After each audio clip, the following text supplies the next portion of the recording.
Yo, yo, yo, what's good, people? We are back for part number 2 of today's sortie, which, if I recall correctly, is a physical enhancement sortie. On our way to the map station, also known as navigation, I wanted to stop off and give you guys a quick update on the Riven and KUVA situation. So as you can see, we've managed to get down to 120 out of 120, finally. We do have one duplicate, so we have 2 synapse rivens at the moment, so one of these 2 is available. This is what I use, status chance and critical damage on a synapse. Yes please, it's got plenty of critical chance already, for me anyway.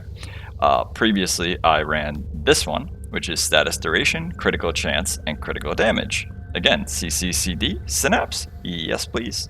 So what I did previously was I ran this one with the plus crit chance and no point strike.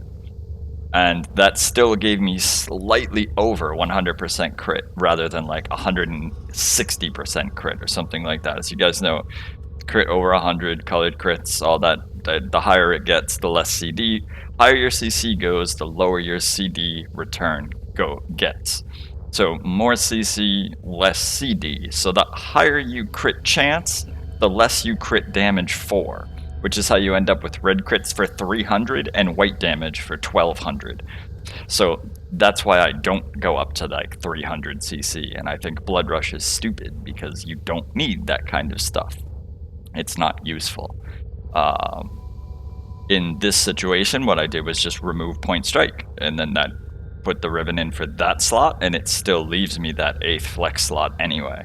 In this configuration, I do run point strike, and the riven takes up that other slot, but it does give me a massive, massive boost to status chance, so it's a good trade for me personally, in my preferences.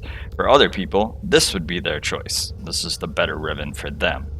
But this is currently the one that I have available for trade/sale, and you guys all know how to contact me if you are interested in said riven. And now let's do the fun part, where we click on said riven and find out what the number is. Today's magic number is 2,491,071. That's right, we are about 8,900 away from 2.5 million, which the way I run KUVA Survival is about 20 minutes solo. So we might just have to do 2.5 today. I don't know, we'll see. There's a lot of stuff going on. Barrow tomorrow, Operation Spear right now. There's a lot. As you guys can see here, I am rocking I think I mentioned this before, but the Radia Sayandana, also from the Nova Deluxe. Same as that Alamo sniper skin that we had with Mesa before. Personally, I love the little, not a lot of fashion items are actually animated or have some sort of effect to it. So I love that little energy effect there where it blends the two. And I love how it has a little bit of subtle motion to it. It's very slow and very minor, but you can see it has a little bit of a wiggle to it, almost like it flexes with the frame, kind of. And with Loki Prime, or Loki's frame, that little hump in the back there is actually part of the frame. So the way this particular Sayandana connects with his frame in particular is especially delightful. So I really like how that works with him. Anyway, that was my little fashionista, second fashionista moment of the day, as we had one earlier with Mesa Prime. As you can see, also rocking the Edo Prime chest piece. Like I said, best armor in the game.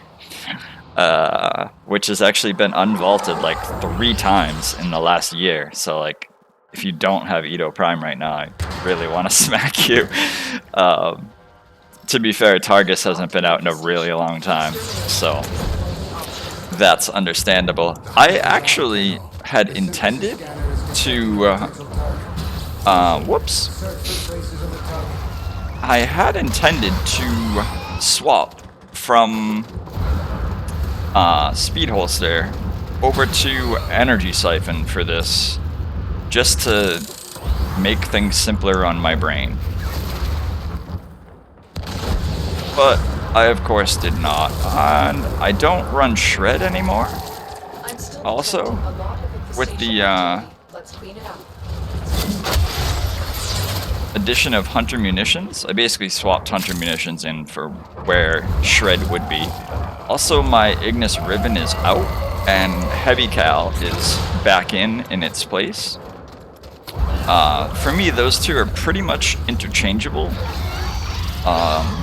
The accuracy penalty on Ignis is irrelevant. In fact, some folks, myself included, consider it to actually be a slight buff.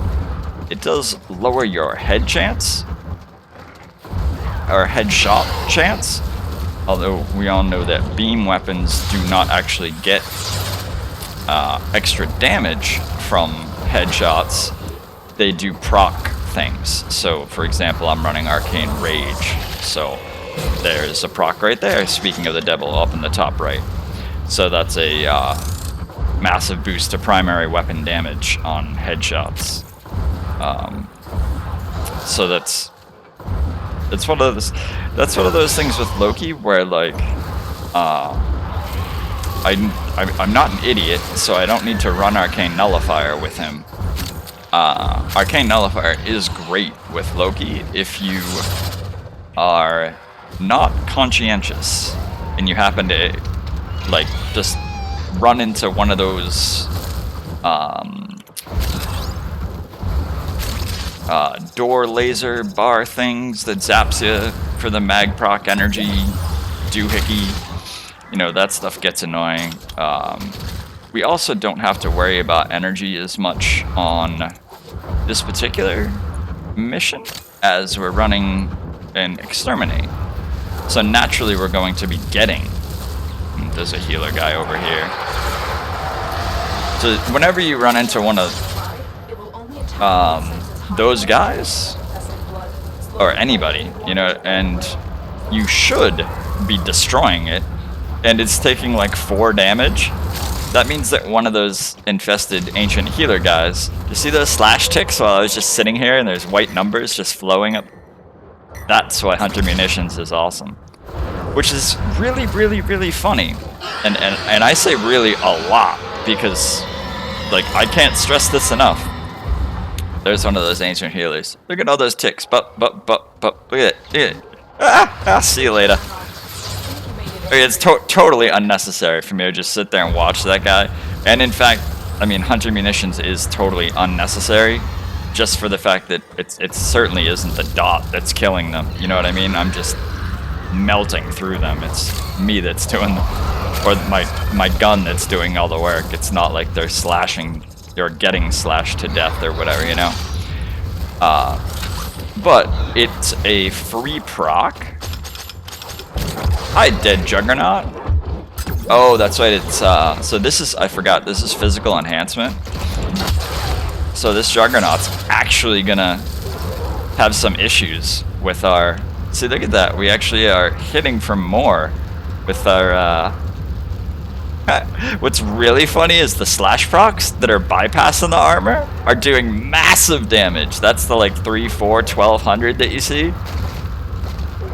And then, like, the 30s are, like, us actually shooting them, which is pretty hilarious. Would really love to get some more procs on there. There we go. 4, 6, 8. All of a sudden, I was at 2 forever, and I immediately go, it'd be nice to get some more procs on there, and it just jumps to, like, 80.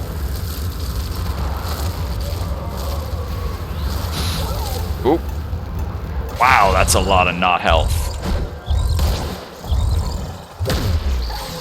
Yeah. Also, like, well, for one, I was right. The, ooh! I don't know if you guys saw it. It is difficult to see such things when I am invisible. They're not as highlighted or whatever. I know I have to kill that Juggernaut. This has become personal. Yeah, that. He got me with it again. Poor Helios is just so dead. This, but the Juggernaut, how he has that, like, you know, he shoots spines out of his whatever the shit. That was, absolutely what nicked me when I was on this little corner, just as I got to like here. One of his, as the AoE fanned out, like got around the corner and nicked me, and it literally, oh man, that fucking hurt. That's one of the moments where you just gotta go, you know, man, good kill, good kill. One of the, I don't know if it's just because I'm a quote-unquote good sport, or if it's just the fact that I like to recognize other, or I just like to recognize ability, skill, talent, whatever it may be. But one of the things that I always, my friends that I used to play with would laugh at me because we're in the middle of a competition, you know, like, you know, competitive FPS gaming and whatnot. And I get shot in the face, and then you hear me go, "Oh wow, man, good kill." And my team's like, "What the fuck, dude?" I'm like, "Yo, that was a good kill, man. That took mad skill to get me like that. Are you kidding me? There's no way he should have got me. That was fucking good." You know, and there's those, I hate when they do this. You see how he's all flashy now? He like glitched out, and then you can't fucking zoom him. We got him, alright. Since when, does anyone know, did they start making the synthesis targets pink like that when you look at them? Because, I mean, it's not like that guy hasn't been researched into my codex. I mean, come on, it's a frickin' normal infested mob, you know what I mean? It's nothing special. So it's not like that guy didn't get Helios like 6,000 years ago. That's not true, but you get my point. So, I mean, it's not like he needed to be scanned, so he shouldn't have been pink. You know, not like an unfinished mob would be. You know, which is how you know it's unfinished and need to scan it. Speaking of scanning, by the way, there are a number of mobs or items and things of that nature to be scanned in Operation Spear.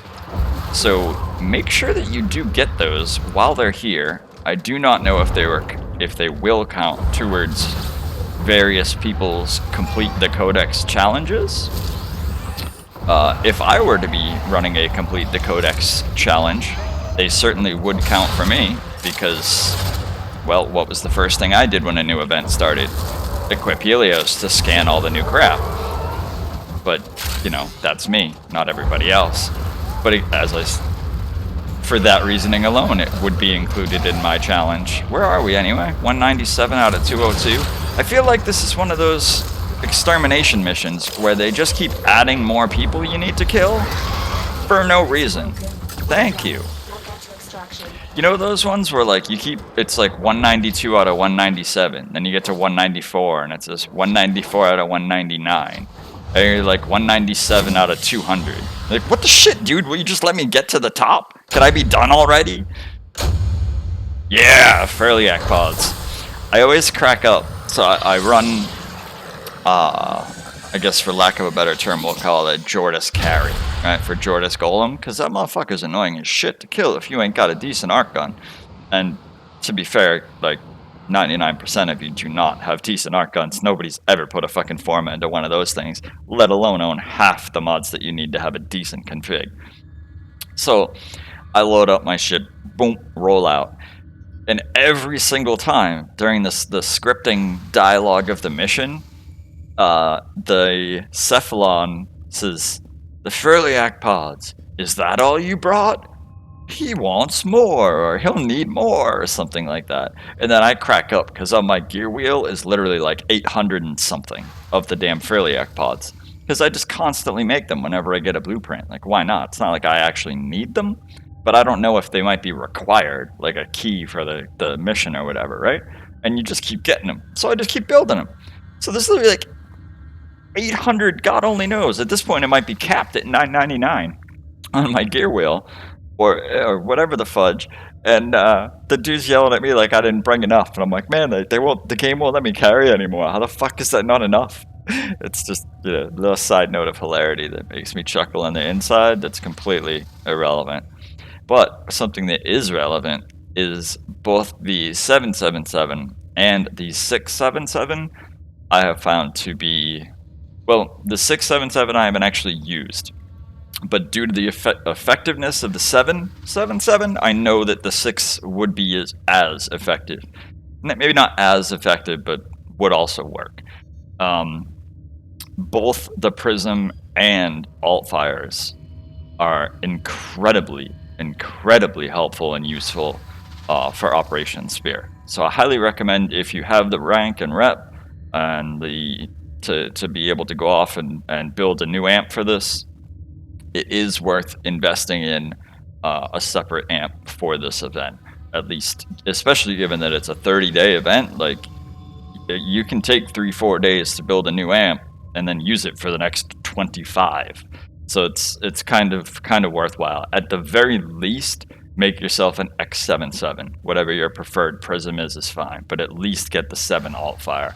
So that's a big game changer for this. Just the AoE range on that, and being able to bounce back and forth, as well as being able to lock down and then drop that and then vanish. Like, I've literally played entire missions. I've been running a Slova, and I will pop, like, literally, I'll fire a clip into the Chondrix, pop out of frame, drop 2 alt fires back into frame, reload. At that point, the 7s will detonate, and I'll unloose another clip into whatever's up there, pop out 2 more, pop back in, and instantly I'm hitting everything all the time. Damage everywhere. Like, talk about DPS efficiency. Everything is constantly getting hit by something. It's nuts. Anyway, I've done my fair share of topping relay leaderboards thus far, and we'll talk more about the event in the future. It's still not at a point where I want to discuss it in depth yet. Let's leave it at that. So I believe part 3 is a spy, which is going to be pretty quick. So I'll be back with that momentarily. We'll speed through it Loki style. And that'll be that for today. We'll see what our new toy is. In the meantime, I'm going to go craft some Pherliac pods so that Jordis can yell at me next time too.